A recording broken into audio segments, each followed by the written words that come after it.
kita cek di beberapa kesempatan kampanye akbar yang tampil, terutama Jakarta misalnya, sebagai center dari panggung politik yang ada, itu tidak menunjukkan keakbarannya.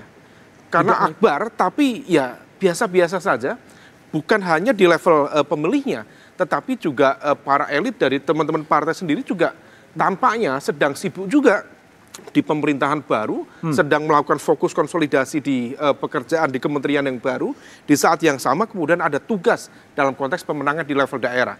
Maka kalau misal kita cek ya di beberapa kampanye akbar, tidak banyak para tokoh elit yang turun gunung untuk ikut mensosialisasikan kemenangan dari para paslon yang mereka dukung.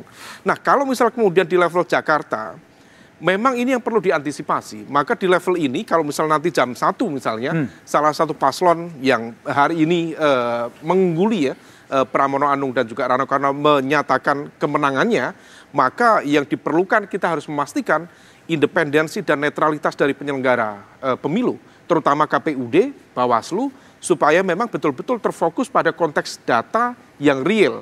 Ya, supaya kemudian tidak ada persepsi tentang ini diintervensi dan lain sebagainya.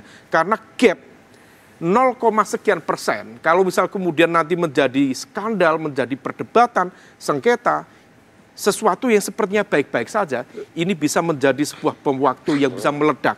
Karena persepsi, cara pandang, dan juga ketidakpercayaan terhadap situasi yang ada. Oke, baik. Bung Deddy, ini kan close to call ya, nggak tahu. Tapi bagi Anda sendiri siap ke putaran kedua menghadapi pemilih-pemilih yang penat gitu? Ya selalu yang diuntungkan kalau ada 2 putaran tentu yang punya duit. Yang punya duit? Yang punya duit. Itu pengalaman di banyak tempat kalau udah PSU. Ya dalam pileg, dalam pilkada sebelumnya. Kenapa? Karena itu tadi.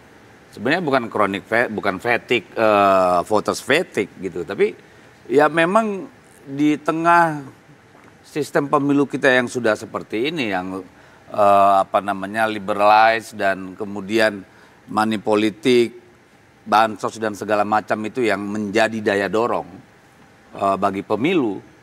Apalagi kalau sampai PSU, itu akan saya pasti hanya antara 40 paling tinggi atau sampai 50 paling tinggi untuk orang partisipasi.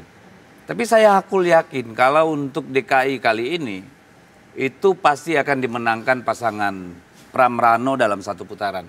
Tidak ada putaran 2. Tetap yakin 1 putaran? Sangat yakin. Oke, Bung Jayadi, Rano yakin bahwa akan 1 putaran. Kalau menurut data statistik Anda, apakah keyakinan itu cukup beralasan? Ya ada alasannya, tapi disupport oleh 50% probabilitas statistik kan. 50%-nya 2 putaran. Kita harus mengatakan begitu. Ya. Kita nggak tahu persisnya gimana. Mungkin 2 putaran, mungkin 1 putaran gitu. Jadi ya mau tidak mau kita harus tunggu tuh hasilnya. Tapi kalau bicara voters fatigue, biasanya ukurannya partisipasi yang rendah ya. Selama ini partisipasi yang rendah itu biasanya di daerah-daerah perkotaan. Oke. Paling rendah pernah di Medan sampai 20 sekian persen aja. Ya, setelah Pontianak ya. Iya, itu kan. Lalu Surabaya juga pernah di bawah 50%. Nah, kan kita tidak quick count di 545 daerah. Misalnya saya ambil beberapa contoh yang kita publish di media quick count dari LSI itu. Di Jakarta partisipasinya 69,65%. Sumatera Selatan 82,18%. Kota Palembang 68,86, mirip Jakarta. Kemudian Oku Timur Kabupaten, pedesaan 81,06, mirip Sumatera Selatan, yang pedesaannya banyak. Jawa Tengah yang pedesaannya banyak 79,79. Hanya tentu data ini tidak mewakili keseluruhan, tapi kalau hanya mau mengambil insight dari sini, ada kecenderungan daerah-daerah perkotaan cenderung partisipasinya di bawah agak rendah. Daerah-daerah yang banyak wilayah-wilayah pedesaannya partisipasinya cenderung lebih tinggi. Begitu. Jadi ini belum tentu soal voters fatigue, tapi juga bagaimana masyarakat itu, Jakarta itu partisipasinya rendah mungkin bukan karena mereka fatigue, mungkin karena mereka kritis. Jadi critical Democrats. Critical demokrasi. Iya, mereka yang Demokrat, menghargai demokrasi, ingin suaranya dihargai, maka dia kritis. Salah satu cara kritisnya, saya nggak punya calon di antara 3 ini. Kenapa saya harus datang? Misalnya begitu ya. Jadi itu yang harus dilihat gitu. Baik. Sebelum ke Mas Hanif, saya ke Bestian terlebih dulu. Longitudinal dalam sejarah Jakarta. Menurut quick count Litbang Kompas, ini partisipasi paling rendah. Ya, kalau menurut kami yang dengan mengambil 400 TPS ya, bahwa ini relatif lebih rendah dibandingkan dengan waktu-waktu sebelumnya. Ya. Nah, ada beberapa pandangan yang kita diskusikan. Apakah ini ada pengaruh ketika Anies gagal maju ke pilkada? Nah, tapi kalau kita lihat dari hasil sekarang, memang sebenarnya pemilih Anies yang makin solid tertuju kepada pasangan nomor 3. Artinya hal seperti itu tidak mendapatkan relevansinya dalam kaitan dengan hal ini. Kemudian juga begitu juga dengan faktor-faktor yang lainnya.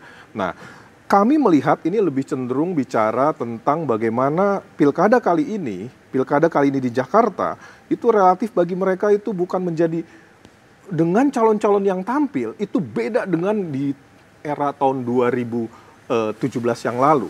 Bagaimana kedekatan sentimen-sentimen yang berbasis pada identitas itu biasanya menarik pemilih menjadi lebih besar lagi. Nah, kalau sekarang relatif agama nggak signifikan membedakan, kira-kira seperti itu. Tadi kita lihat suku, iya sedikit tapi Jawa yang menjadi suku terbesar di Jakarta ini itu nggak berbeda juga. Nah, artinya di sini bahwa faktor-faktor yang bersifat sentimen-sentimen identitas itu juga ikut mempengaruhi terhadap partisipasi pemilih di dalam pilkada kali ini. Ini kesimpulan sementara. Bung Hanif, kalau telaah dan analisa Anda, apakah kemudian PKB di Kimpres akan tetap fight di putaran yang kedua kalau itu terjadi atau bagaimana? Oh ya, tentu kita konsisten dengan dukungan kita ke Pak Ridwan Kamil dan Pak Suswono.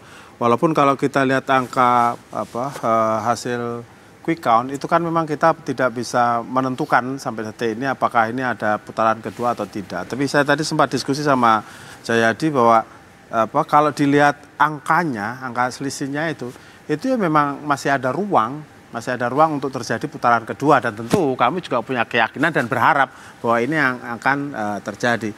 Tapi memang situasi di Jakarta ini agak khas, terutama juga terkait dengan PKB ya. Karena memang PKB itu kemarin juga pas Pilpres kita bareng sama Mas Anies, hari ini Mas Anies juga mengendorse pasangannya Mas Pram dan Rano. Nah, ini juga menjadi tantangan tersendiri nanti kalau misalnya terjadi putaran kedua gitu. Tapi saya kira memang karakter masyarakat Jakarta ini lebih kritis, lebih cerdas, lebih independen gitu. Dan saya kira mereka berpartisipasi masih sangat baik lah. Kalau angka 68 ke atas itu saya kira masih cukup positif untuk wilayah perkotaan. Partisipasi politik telah ditunjukkan dengan warga yang memilih. Tapi selanjutnya bagaimana nasib pilkada ke depan, kita bahas setelah jeda berikut ini. Aku tuh agak...